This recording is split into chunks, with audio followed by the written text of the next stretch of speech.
Good morning. मैं doctor Savitri Chandlodia आज Smith के द्वारा राज्य की आय तथा मुक्त अर्थव्यवस्था व स्वतंत्र व्यापार के बारे में स्मिथ के विचारों की चर्चा करूंगी। स्मिथ ने वेल्थ ऑफ नेशन में राज्य की आय किस प्रकार से प्राप्त होती है, कैसे प्राप्त होती है, इसके बारे में चर्चा करी, वर्णन किया। उनके अनुसार राज्य की आय के दो प्रमुख साधन हैं। जो पहला साधन है वह राज्य की संपत्ति, भूमि तथा पूंजी से प्राप्त होने वाली आय। दूसरा जो उन्होंने बताया, नागरिकों पर लगाए जाने वाले करों से उपलब्ध आय। तो ये जो दो साधन उन्होंने बताए जिससे एक राज्य को आय प्राप्त होती है। जो नागरिकों से जो प्राप्त जो लगाए जाने वाले करों के संबंध में उन्होंने जो सिद्धांत प्रतिपादित किए, तो उसमें ये बताया कि इन्होंने योग्यता का सिद्धांत, निश्चितता का सिद्धांत, सुविधा का सिद्धांत और मित्रता का सिद्धांत आदि के बारे में चर्चा करी। योग्यता के सिद्धांत के अंतर्गत उन्होंने बताया कि प्रत्येक व्यक्ति को अपनी योग्यता अथवा क्षमता के अनुसार सरकार को कर देने चाहिए अथवा सरकार को अपने नागरिकों पर इस प्रकार से करारोपण करना चाहिए कि करों का भार देने की योग्यता पर पड़े। निश्चितता के सिद्धांत में उन्होंने बताया कि प्रत्येक व्यक्ति जिस कर का भुगतान सरकार को करता है उसकी राशि निश्चित होनी चाहिए। इसके अतिरिक्त भुगतान की अवधि भी निश्चित होनी चाहिए।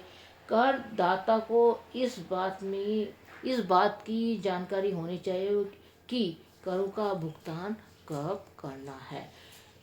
तीसरा सिद्धांत जो उन्होंने बताया वो सुविधा का सिद्धांत था। इसके बारे में स्मिथ ने बताया कि करों का भुगतान करते समय करदाता को कम से कम असुविधा होनी चाहिए, यानी जो कर पे कर रहा है, जो करदाता कर दे रहा है, उसको किसी तरह की प्रॉब्लम नहीं आनी चाहिए कर देने के वक्त।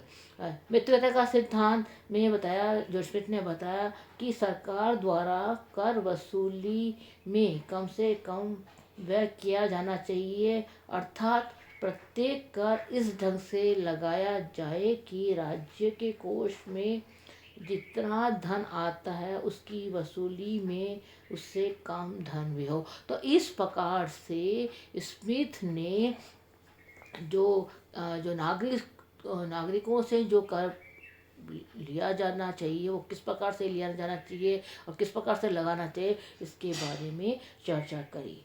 तो ये तो उन्होंने जो ये था कि एक राज्य को किस प्रकार से आय प्राप्त होती है और किस प्रकार से आय प्राप्त करनी चाहिए, किस ढंग से करना चाहिए, इसके बारे में उन्होंने चर्चा करी।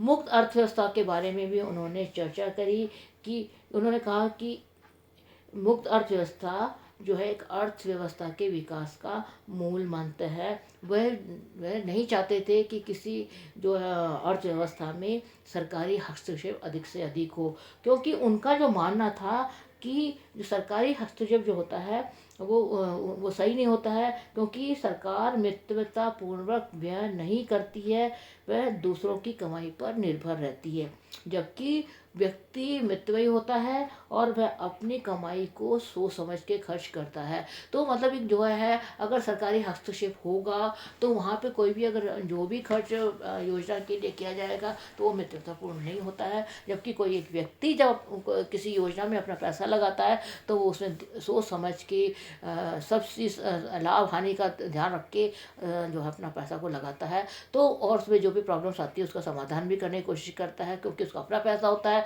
यदि वो हानि ना हो इस चीज़ का ध्यान रखता है। तो इस प्रकार से जो स्मिथ थे वो सरकारी हस्तक्षेप के जो थे पक्ष में नहीं थे।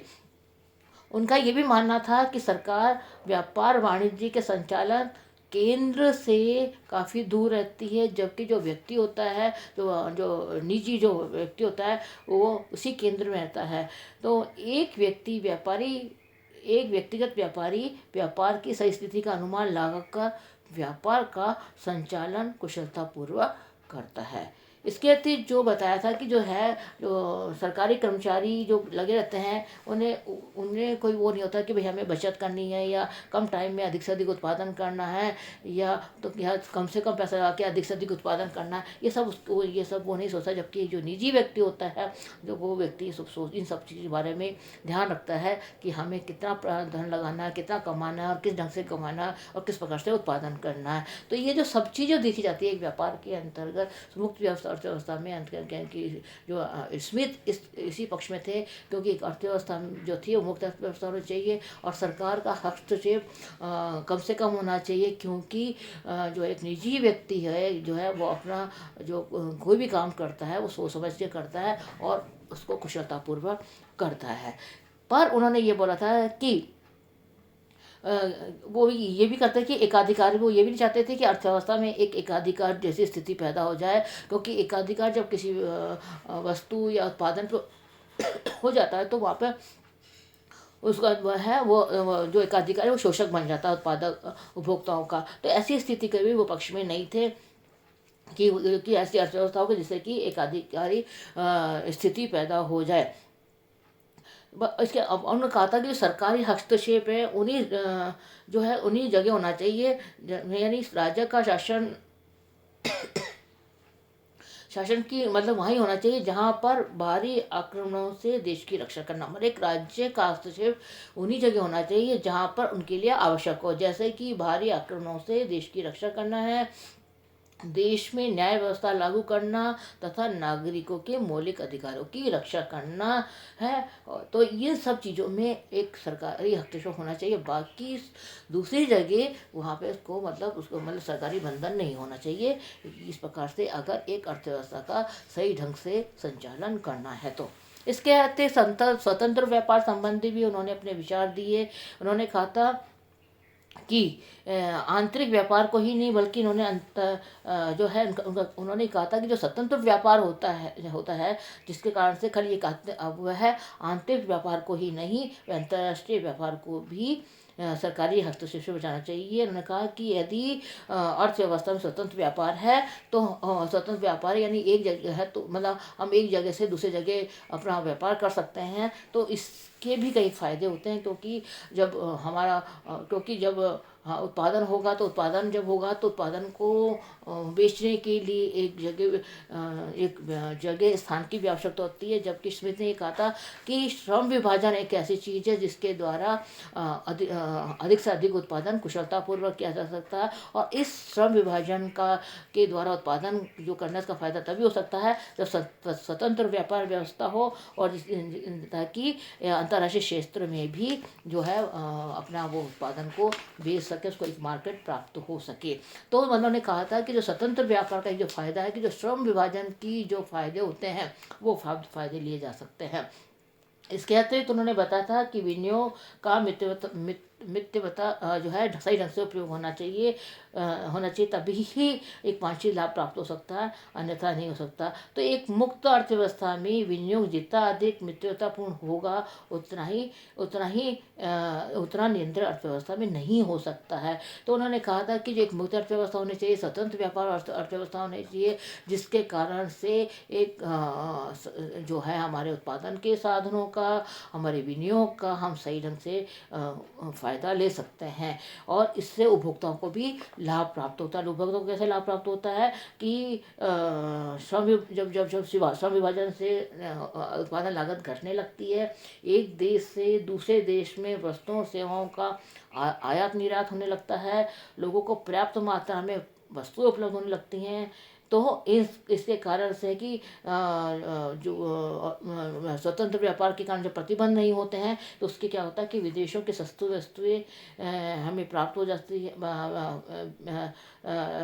होती हैं और हमारी वस्तुएं दूसरे देश को भी सस्ती प्राप्त हो सकती हैं। तो ये कि हम जो चीज़ या तो हमारी अर्थव्यवस्था में हम प्राप्त नहीं कर पा रहे हैं, हमारी अर्थव्यवस्था में तो हम मंगवा सकते हैं, और जो हम अपने सस्ते रेट पे जो हम उत्पादन कर रहे हैं वो हम दूसरी ओर बेच सकते हैं। तो उपभोक्ता को भी वो सब चीज़ें प्राप्त हो सकती है जो या तो उपलब्ध है और या उपलब्ध नहीं है, और सस्ते रेट पे और टुकड़ों रेट पे उपलब्ध हो जाती है। तो इन मतलब ये अर्थ जो स्मिथ कहते थे का मानना था कि अगर एक अर्थव्यवस्था का विकास करना है तो अर्थव्यवस्था में कम से कम सरकारी हस्तक्षेप होना चाहिए, और मुक्त अर्थव्यवस्था होनी चाहिए, स्वतंत्र व्यापार होना चाहिए, और जो इन सबको करने के लिए जो एक आय की जो प्राप्त होती है वो भी, उसके भी उन्होंने सिद्धांत की प्रतिपादन किया। और आज हम देख रहे हैं कि हमारे देश की अर्थव्यवस्था में जो निजीकरण, उदारीकरण जैसी वैश्विक करण जैसी नीतियों को अपनाया जा रहा है, उसका कारण यही है जो स्मिथ ने अपने विचारों में दिया था कि अगर हम उदारीकरण, वैश्वीकरण और निजीकरण को बढ़ाएंगे तो हम अपने अर्थव्यवस्था का विकास कर सकते हैं और कुशलता विकास कर सकते हैं, हाँ, जो एक उत्पादककर्ता के लिए, उपभोक्ताओं के लिए, एक देश के लिए सही होगा, लाभप्रद होगा। धन्यवाद।